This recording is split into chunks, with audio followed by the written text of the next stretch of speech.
एक तो father day और मम्मा का तो मास है। जून मास को मम्मा का मास मानते हैं। वैसे तो 24 जून को मम्मा का अव्यक्त दिवस है, लेकिन पूरा जून मास हम मम्मा का ही मानते हैं। उन्हीं की चर्चा, उन्हीं का गुणगान, उन्हीं की विशेषताएं हम गायन करते हैं। और दूसरा आज क्या है? योग दिवस है। अंतर्राष्ट्रीय योग दिवस। तो इसके बारे में भी कुछ हमने जानना चाहिए, क्योंकि ये तो अपना ही दिवस समझो। क्योंकि सारी दुनिया में पश्चिम ने साइंस दी।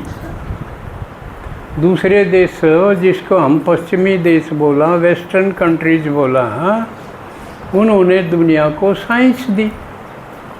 और साइंस से जो आविष्कार हुए साधन सुविधाओं के या विनाश के, दोनों प्रकार के हुए।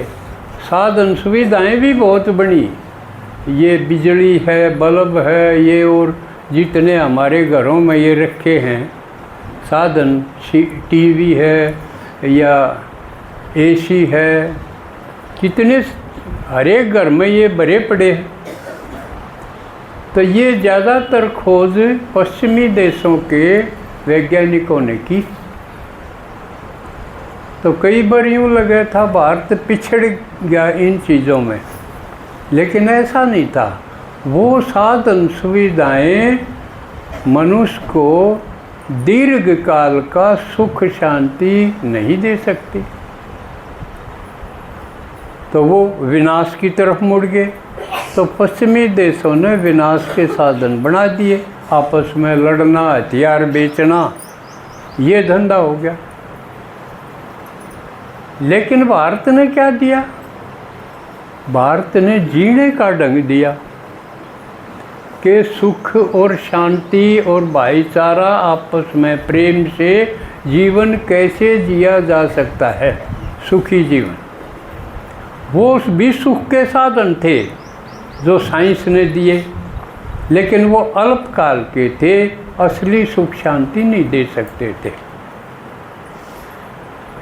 लेकिन भारत ने योग दिया, साइलेंस दी। उन्होंने साइंस दी, भारत ने साइलेंस दी। और साइलेंस में क्या दिया? योग दिया।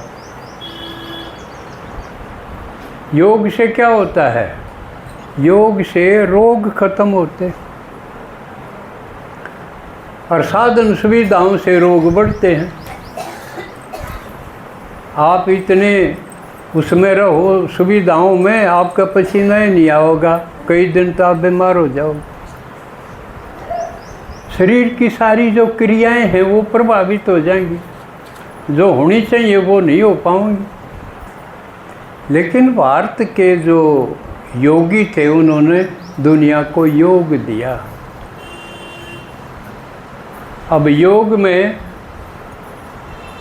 कितने ग्रंथ हैं, जो उन लोगों ने वो बनाए हैं, तो कितनी तपस्या, कितना शोध किया होगा। वर्तमान में कोई एक भी नहीं बना पा रहा। तो कौन से बड़े बड़े ग्रंथ जिनके कारण भारत की महिमा हुई, जैसे पतंजलि का योग सूत्र आपने सुना होगा। रामदेव भी खूब प्रचार करे जिसका। अष्टांग योग भी जिसको बोले हैं, पतंजलि योग भी जिसको बोले हैं, उसकी ज़्यादा महिमा है। इसके अलावा भी आपने योग वशिष्ठ सुना होगा। राम जैसा भी प्रभावशाली पात्र जो था, वो योग वशिष्ठ को सुन के, समझ के बना। क्योंकि वशिष्ठ तो दशरथ राम उनके राजपुरोहित था, कुल पुरोहित था उनका, उसके नाम से योग वशिष्ठ है। वो भी योग का ग्रंथ है। और वेद व्यास ने उसने भी एक योग के ऊपर ग्रंथ रचा। और इनसे बढ़कर गीता जो सारी दुनिया में मशहूर है वो एक योग शास्त्र है। गीता में कोई बेशक युद्ध में सुनाई गीता ऐसा उल्लेख है, लेकिन सारी चीज़ गड़बड़ कर दी, भ्रमित कर दी। जैसा लिखा वैसा नहीं था कि ऐसी कौरव पांडवों की कोई हथियार वाली मरण मारन वाली कोई लड़ाई हो और उस वक़्त गीता सुनाई हो दोनों सेनाओं के बीच मरथ खड़ा करके, ऐसा नहीं था। लेकिन हम न्यू का न्यू मान रहे थे। अब शिव भगवान ने आके ये सारे राज बताए कि कैसा था, जैसा लिखा वैसा नहीं था। तो कैसा था?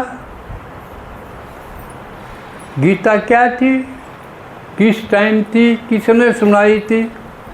आजकल भी जापान में भी गीता महोत्सव मनाया जा रहा है। कई देशों में गीता का उत्सव मनाते हैं, क्योंकि गीता में योग का जिक्र है। योग है कर्मसु कौशलम, ये गीता का श्लोक है कि योग से क्या होता है, कर्मों में कुशलता आती है, यानी बेसुरापन खत्म। कर्म कैसे करना चाहिए, क्या सोच के करना चाहिए, आदि मध्य सोच के करना चाहिए, परिणाम देख के करना चाहिए, ये गीता बताती है। गीता में तीनों प्रकार के योग बताए गए, राजयोग भी, भक्ति योग भी और कर्म योग भी, ये गीता बताती है। और ये अभी तक मैं जो बता रहे भी भक्ति मार्ग के हैं, जो नकल हैं, जो इस योग की नकल हैं, हर चीज़ की नकल बन गई द्वापर से। द्वापर कलयुग में नकल चली, तो असल क्या थी? असल तो शिव भगवान ने अब बताई, अब बता रहा, समझा रहा है, ये है असली योग। और भक्ति में इसकी नकल जो बनाई वो इतनी कठिन बना दी, बहुत कठिन बना दी, जो ना बीमार कर सकता ना बूढ़े बुजुर्ग कर सकते। तो असल योग था वो शिव भक्ति में भी एक ग्रंथ है, शिव पार्वती योग, कि शिव ने पार्वती को कथा सुनाई, वो योग है। इसके अलावा एक पूरा पंथ भी आपने सुना होगा, कान पड़ाए देखे बाबे, नाथ बोले उन्हें, नाथ पंथ।